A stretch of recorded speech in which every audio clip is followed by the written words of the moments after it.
So when you say you are fighting war to keep Nigeria one, no. You fought the war as a manifestation of your incompetence in the management of the crisis that was then part of Nigerian history. So guys, Kenneth Okonkwo has replied ex-president Goan over the recent statement he made saying that the Biafran war was intentional, as in it was meant to unite Nigerians. So guys, this is a very surprising statement that war was fought in order for Nigeria as a country to stay united. The question remains, are we united today? Have we not been divided? I mean, real division existing in today's Nigeria. So meaning that the essence of the war was not achieved. Guess what? Kenneth Okonkwo has come hard on him, saying he went for the war due to his incompetence.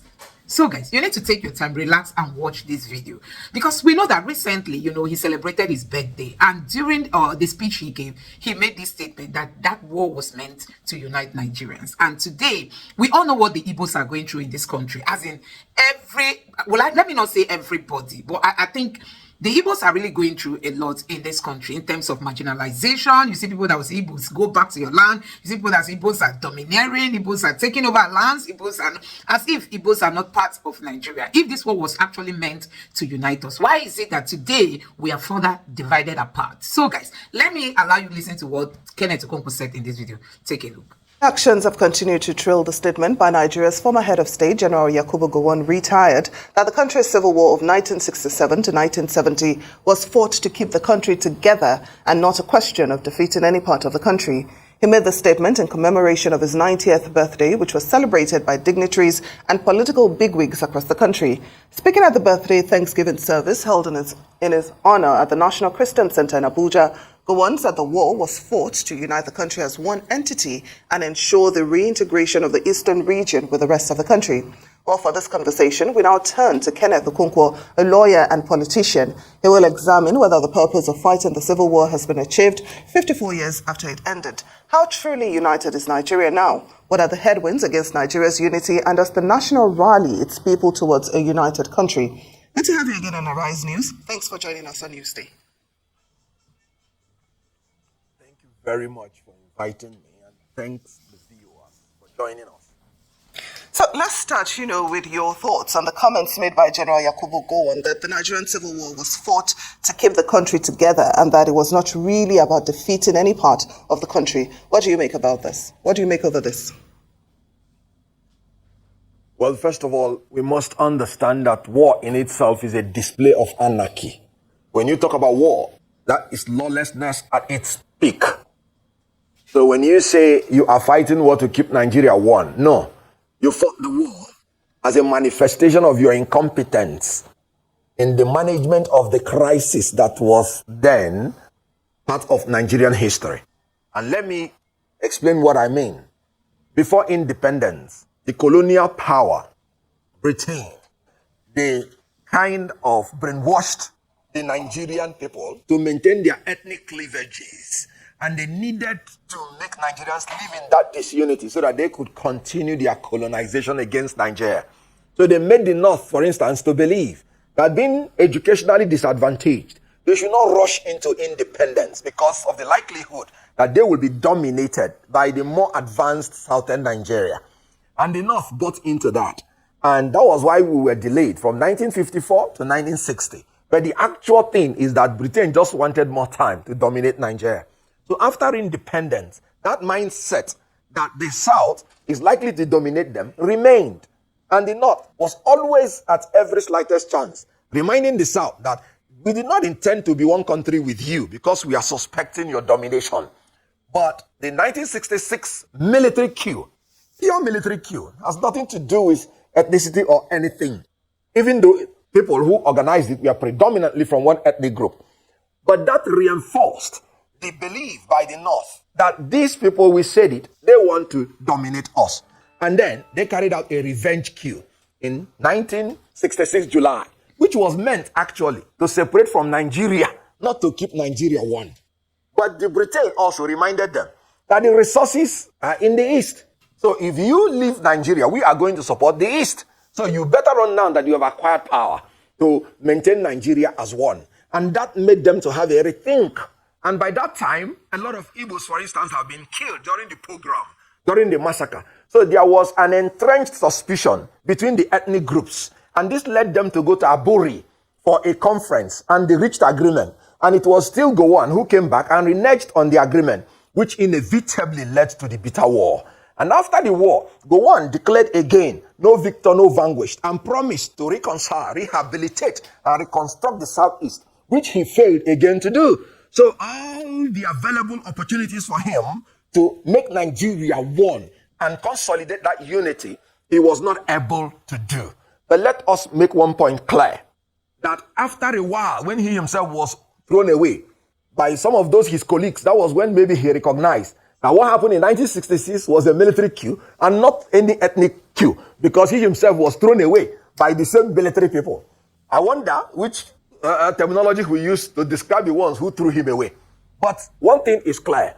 After that, it looks as if he went into theology, had a rebirth, and he came back and genuinely went through our Southeast apologizing and asking for forgiveness for his role in the Civil War. And we know that though the Southeast has been marginalized and ill-treated in that war, which was not caused by them, we know that Goan has tried to make certain types of penance. We should forgive each other because hostilities need not last forever. So I can submit respectfully that ethnic chauvinism, the youthful exuberance of the military young chaps that took over government, who were actually very impressionable at that age, their inability to manage the crisis contributed in the disunity that resulted in the Civil War. We must learn to forget and to forgive so that we will move ahead as one united Nigeria. I remember what Ojukwu said when he came back from exile. He said, we had fought one civil war. We don't need to fight another one. But he is going to go to war to fight if Nigeria is ever threatened again. And I stand by that. Nigeria being the hope of the black man. Nigeria being the hope of Africa. Nigeria being blessed. And in our enlightened self-interest, the capabilities and blessings of Nigeria will be better harnessed if we come together, live together under one united Nigeria. Nigeria based on equity, unity, peace, and justice. Nigeria will achieve its aims. I support the opinion that we should move ahead now as one united Nigeria, and I'm willing to fight if Nigeria is threatened. Let me point out that presently in Nigeria, what is causing disunity is no longer ethnic chauvinism and religious fanaticism. It is now the incompetence and corruption of the leaders of Nigeria that have inflicted hunger, hardship, degradation, deprivation on the citizens, making them too poor. And when you're poor, even to adhere to theology is very difficult, because there's no reception to theology when a man is hungry. An angry man is a hungry man. A hungry man is an angry man, and is easily irritated no matter what. So the threat to our unity today is poverty, which is orchestrated by the incompetence and corruption of the ruling class. World Bank report just gave a report that more than 129 million Nigerians are poor. And fuel price is now 1,200 naira per liter, unsustainable. And naira has been depreciated to the point that you have 1,700 and something naira per dollar. And you can see electricity. In 1 week, we have celebrated more than 3 national grid collapse. And some people are still pretending that they are the leaders of Nigeria. No, they are leaders of darkness, not leaders of light. And they are now the greatest source of our disunity. And let me point out, free and fair election is the only solution to our disunity now. Because if we have the ability to choose our leaders in a free, fair, credible, verifiable, periodic election, then we will say that our will be imposed on the leadership of Nigeria, and they will give us the dividends of democracy. Anything short of that is going to threaten the existence of this country, not because of ethnic chauvinism or religious fanaticism, but because you cannot sustain a diverse people living together in abject poverty. Permit me to comment on this point. And I like your oratory prowess when articulating what Nigeria should be as a unified entity. But if that is the case, why is it that Mr. Peter Obi, the presidential candidate of the Labour Party, someone you know very well, is being almost forced to explain his congratulatory message to General Goan, because the likes of Simon Ekpa and several others are saying because he's desperate for power, he's beginning to cower. Some are saying that he's desperate to become president, so he's now going soft and he's trying to belong. Hence, he's doing what he's doing, and he's trying to explain the reason why. That's to show that probably we do not see ourselves as one. Well, let me say that all the protests, all the agitations you're seeing Nigerian over, like I said, they are results of manifestation of marginalization, manifestation of injustice, manifestation of poverty. And it is everywhere in Nigeria. You just have the Yoruba nation agitators who submitted letter to the Prime Minister of Britain that they want a separate country. You can see that Boko Haram is... Right. What I want to find out from you is, why is Mr. Obi's statement of congratulations to General Goan hitting up the polity is the big question, if we see ourselves as one Nigeria? Well, you should be prepared to ask Obi that when you see him. I've always said that it is good for a leader to always think before he talks. In other words, before you make a statement, it must be a statement you have thought through, and you should be able to stand by it. You should not be, a fair weather kind of leader that when they push you this side, you will explain. When they push you this side, you will explain. You should be able to articulate your view at any point and stand by it. However, like I said, no human being is infallible. He does not need to explain if he is sure what he's saying, that he believes in it. But if he needed to explain and he explained, then you should hold him responsible for his own actions and for his own words. Let me tell you something. I believe in unity of Nigeria. I believe General Goan made a whole lot of mistakes because he himself prevaricated on a lot of things that would have prevented the war, even when they were by his own initiation. And so, when you say Peter Obi made a statement and then he's clarifying, there's nothing wrong in clarification. However, there is a need to always be sensitive and then be sure of the statement you want to make so that you don't begin to want to pander on all sides. I've always said it is good to stand on one side and then whatever consequences it is, then you take it. I don't have anything against anybody saying anything. It's a free word, freedom of expression. But you should be able to stand by your word. I don't think it has anything to do with the unity of Nigeria. Because what Nigerians are looking out for now, like I said, is competent leaders of capacity. So if he expressed his opinion and withdrew it or modified it, that is his right to do, and he's entitled to it. Now, Mr. Okonkwo, you said earlier, that the factors dividing Nigeria is not ethnic or religious affiliated, but you said corruption and bad leadership. Yep. However, some analysts, believe politicians usually use the divide and rule tactic. They use ethnicity, they use religion, to divide Nigerians in order to win election, like we witnessed in 2023. So how can Nigerians, as a people, how can the electorate rise above this very common gimmick? Very good. Now, let me first of all agree with you that part of the incompetence of these leaders is having no policies to use to convince the people. They resort to such primordial sentiments. And that's why I'm saying that it is no longer part of our problem. Why am I saying that? The present president threw up all the ethnic cards, a Miloko, and I don't know how to speak all this, so let me not speak the one that will nail me here. But I always hear of Yoruba Ronu, I don't even know what it means. However, after doing all those things, he lost his state. After saying Muslim ticket, he did not even impress anybody. He still had the least votes, as in relative to the opposition. So they exploit that tendency, but Nigerians have outgrown that. They win by rigging. They win by electoral violence, manipulation, and corruption. They don't win anymore by ethnic sentiments and religious fanaticism. That's what I'm saying. That the problem we have now is that their corruption of not being able to organize free and fair election, abuse of public power for private gain. It is no longer ethnic. You can't go to the north and tell a northerner now that you're a Muslim and he should vote for you because you're a Muslim. After what he is suffering now under a Muslim ticket, you can't go to anybody in the south, in the southwest, and say vote for me because I'm from southwest. That is where the Abing power came.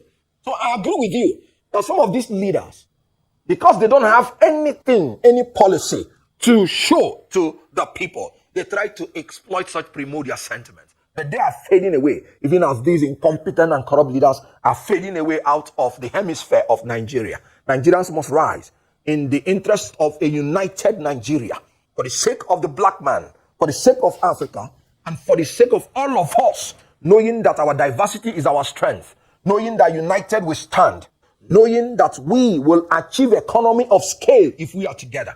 Let me give you an example. If this country is divided into 6, what it means is that each of those 6 must have their own army, air force, navy, police, differently. Meaning it will cost us 6 times to govern Nigeria what is costing us now once. Do you think the British, they are not wise when they amalgamated the South and the North? They did not tell us that the reason is so that they will achieve lesser cost of governance. And it has nothing to do with trying to make us to live together. We should take advantage of that. Take advantage of economy of scale. Take advantage that when we live together under rule of law, there is no challenge we will not overcome. We are building a more progressive and perfect union as we go on. It is a process. It's not an incident. Building a more perfect union. Even United States, they are still progressing in building their union. So whatever challenges we have, every Nigerian should know that it's surmountable and should not always be thinking about dividing Nigeria and separating Nigeria. We are a united nation, indissoluble and indissolvable under God. And we should move on in that capacity. Do some Igbos share this sentiment will be the big question. Because for those who went through the war and those who were told about the war, maybe the Generation X might not be able to relate. But when you talk to every Igbo trader in Nigeria, I mean, maybe in Lagos, for example, and you talk to probably upwardly mobile Igbo men in their 50s, their 60s, they do not share the sentiment because hence we have people that are sympathetic to the causes of Nnamdi Kanu, apologies for the likes of Simon Ekpa. They still have a lot of cult following. Talk to us about it, because when you speak like this, you seem to almost ignore the fact that when you look to your left, you look to your right, there are people that still believe that they have been wronged, and that one day, they will still go to utopia. Good. Now, first of all, I am a Nigerian from Igbo extraction, and I'm very proud of that. You just said we are traders. Yes, we are traders and we are travelers. And so always there will have to be a preference between, for a larger space for anybody who by nature and nurture is a traveler and is a trader. And so in our enlightened interest, I know it as a fact that we will prefer a larger space because our nature demands that. Our nurture demands that. In Igbo land, there is a proverb. And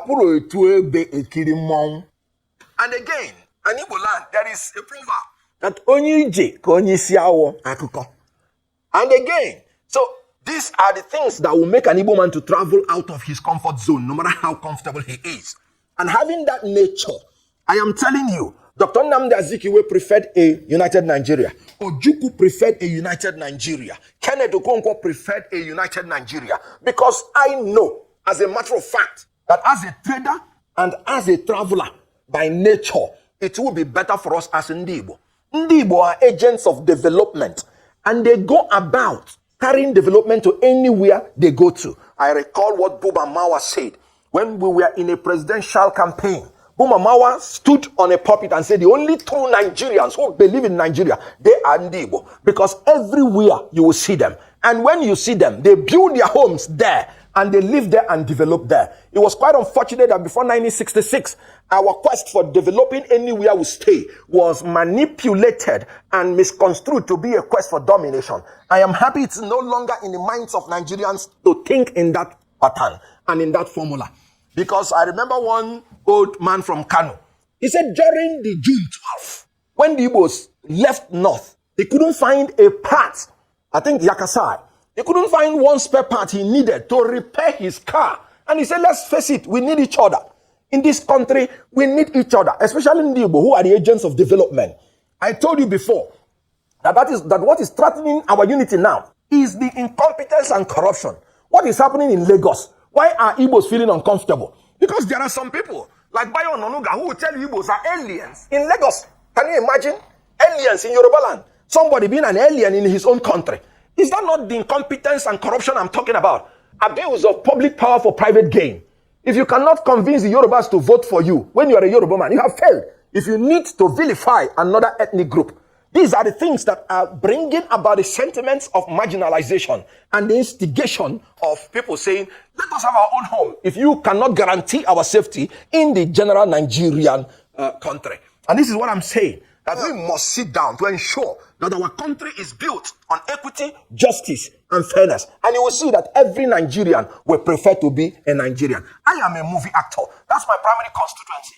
Where we started Nollywood was in Lagos. And you know what? It was an Igbo film that was shot in Lagos.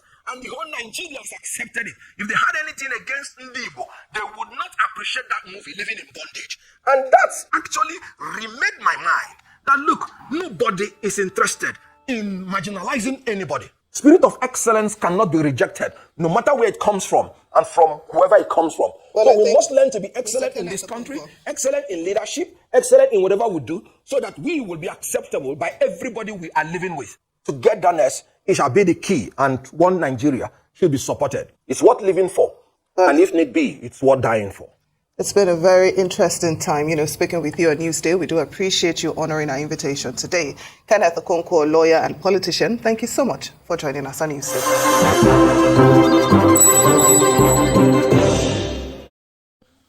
So guys, you have seen it for yourself. Yes, this is what Kenneth Okonkwo said. And I think Kenneth Okonkwo is one guy who speaks his mind. He doesn't want to care what people want to say, but he just says it the way it is. So Goan just woke up to realize that there was need for this war to be fought, in order for Nigeria to remain united. And the question is, are we united today? Have they not further divided us apart? So honestly, sometimes when you look at all this, you just keep wondering if Nigeria is ever going to get it right, because these leaders appear not to understand what the Igbos are going through. They've not taken their time to call the Igbos on a round table to talk to the Igbos. They don't even know, as in, it's not easy for you to bear the loss of almost 500 million persons.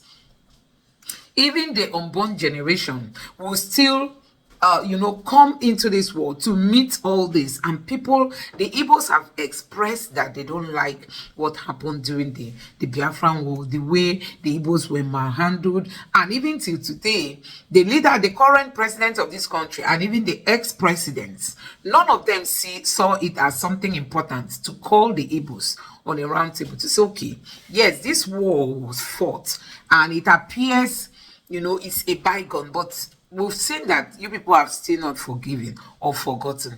Can we, or give us any condition that you think will make you guys to just forget about this war so that Nigeria can live together? I think that is what some of these leaders are not getting correctly, because they just come out to say the Biafran war has been fought, the Igbos instigated it, the Igbos, and anything that has to do with Igbos is being seen with with a negative, from a negative point of view.